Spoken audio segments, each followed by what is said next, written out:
Nice to meet you, Yeah, man. likewise. The 2020 U.S. Census revealed that for the first time in its history as an incorporated city, Racine is now majority people of color. Thank you, Sergio. We asked historian Reggie Jackson to help us learn more about how Racine came to be so diverse and to share some of what Racine's communities of color have experienced over the past several generations.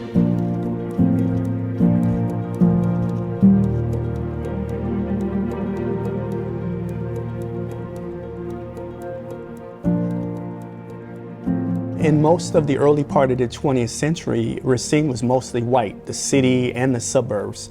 There's a very small number of blacks in Racine. In 1930, there were less than 500 blacks in the city of Racine.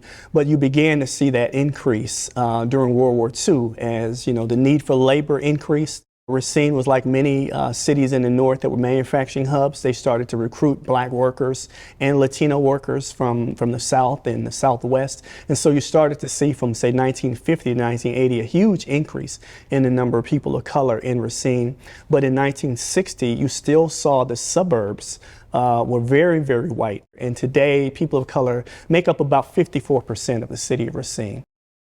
Racine has been this hub of manufacturing here in southeast Wisconsin for a very, very long period of time.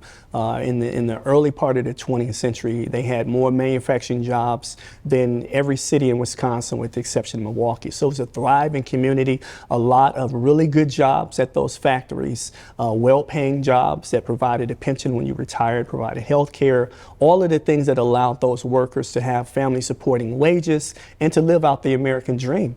But you started to see those jobs starting to go away a little bit at a time, and they've been replaced by service sector jobs, which pay a lot less money. And so what's happened is people that depended on those jobs, people that came here specifically because of those jobs a couple generations ago, now their children, their grandchildren are suffering from the current economy, which doesn't provide the same level of wages in those jobs. So people have service sector jobs that don't pay the type of money that their parents and grandparents may have made. So their standard of living is a lot lower than what it was for their parents. Median household income for a black family is only about $25,000. For Hispanic families, it's nearly $50,000, and for white families, it's about $71,000. So huge differences, and it's really, it's made a lot of heartache in the city of Racine.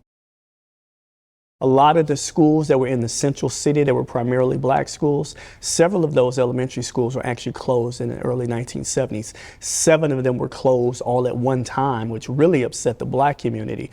And then you started to see students bust, white and black students bust. And a lot of these students were bused pretty far from where they lived. And so this plan, which was touted as a model, ended up being something that people complained about eventually.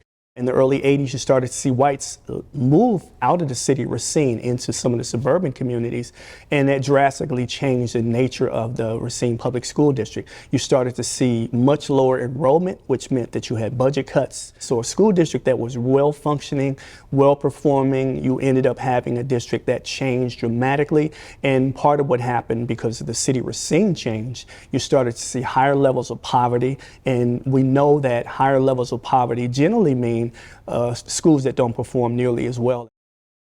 So the life expectancy for blacks is about 71 years, but for whites and Hispanics, it's about 78 years. So it's very similar for those communities. So when you talk about the disparity in life expectancy, it's particularly an issue in the black community. And prior to the Affordable Care Act, a lot of people didn't have access to health care. So you have a person who goes years and years and years without having, a primary care physician that they see on a regular basis and get some of that, care that is preventative care. And what ends up happening, by the time you finally get access to health care many, many years later, you may have some conditions like diabetes, hypertension, things of that nature that are going to be very debilitating to you and very hard to kind of fix in the long term.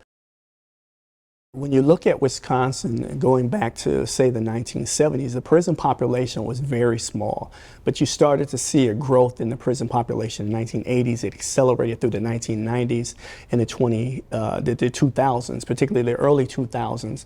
And what was the primary growth was people of color. So you started to see the war on drugs beginning to impact those communities. But what most people don't know, though, is that those numbers really kind of peaked in the early 1990s and went down significantly significantly after that. Even though the crime rate was dropping, the imprisonment rate in Wisconsin was increasing dramatically. So from 1980 until 2013 or 2018, the prison population in Wisconsin grew by 464%. In 1999, Wisconsin passed a truth in sentencing law, which created this, what they call bifurcated sentences. So part of your sentence is in prison and part is on supervised release when you get out. And that extended supervision, that supervised release when you get out, is the driver of the prison population, primarily in Wisconsin. And looking at the data over the last 21 years, what you found is more than half of people who've gone to prison in Wisconsin have gone due to those violations, not because they committed a crime and were convicted in courts and sentenced by a judge. So when you look at people that are part of the criminal justice system, that go into the system, many of these people are parents, right? And so they leave their children behind, they leave their spouses behind. It makes it so that families don't have the stability that people used to have in Racine, when you had a lot of jobs that were available and you didn't have very many people being incarcerated from the city. I like to use the analogy of a bad heart. If you go to the doctor and the doctor says you have a bad heart, they're going to give you certain protocols to follow. And they say if you don't follow these protocols, you're going to begin to see issues with some of your other organs, right? Your liver, your kidneys, whatever.